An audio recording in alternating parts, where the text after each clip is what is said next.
जय मसीह की, praise the Lord सभी को। हम और एक आज नए वचन के साथ आते हैं, आगे बढ़ते हैं।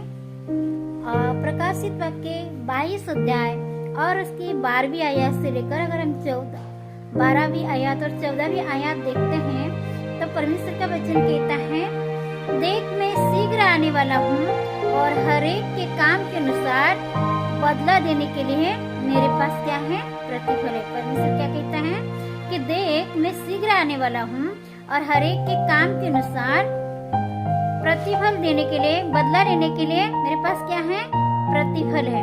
परमेश्वर क्या कहता है, मेरे पास प्रतिफल है। और कलाम ये भी कहता है कि मैं अल्फा और ओमेगा हूँ, मैं आदि और अंत हूँ।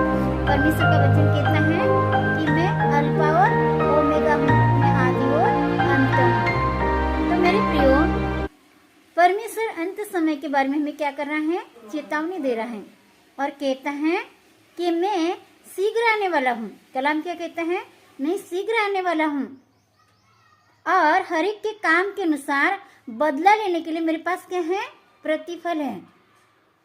और मैं क्या हूँ, अल्फा और ओमेगा हूँ, मैं आदि और अंत हूँ। परमेश्वर क्या है, अल्फा और ओमेगा है और वो आदि और अंत भी हैं, जिससे कि हम देखते हैं कि परमेश्वर शुरुआत भी है और अंत भी है। सृष्टि का रचयिता कौन है, स्वयं परमेश्वर है। हम कौन है, उसके हाथों की रचना।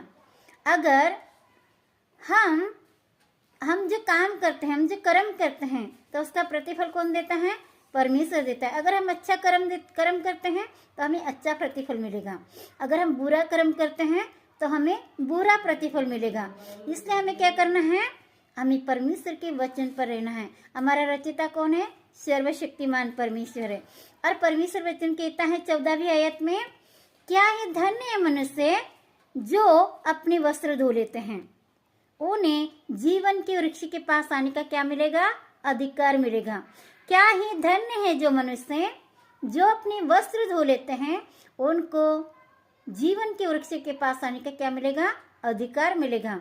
अपने वस्त्र धोने यानी हमारे शरीर में जो पाप हैं, गंदगी है, झूठ बोलना, चोरी करना, हत्या करना, डाह करना, ईर्ष्या करना, दूसरे के प्रति लालसा रखना, किसी के घर के प्रति, कपड़ों के प्रति, जेवरात के प्रति, ऐसी बहुत सी गंदी भावना जो हमारे अंदर रहती हैं, तो वो वाले मलिनता के वस्त्र हमें उतार कर हमें पवित्रता के वस्त्र पहनना है, परमेश्वर के वचन को पहनना है और हमारे जीवन को पवित्र और शुद्ध करना है।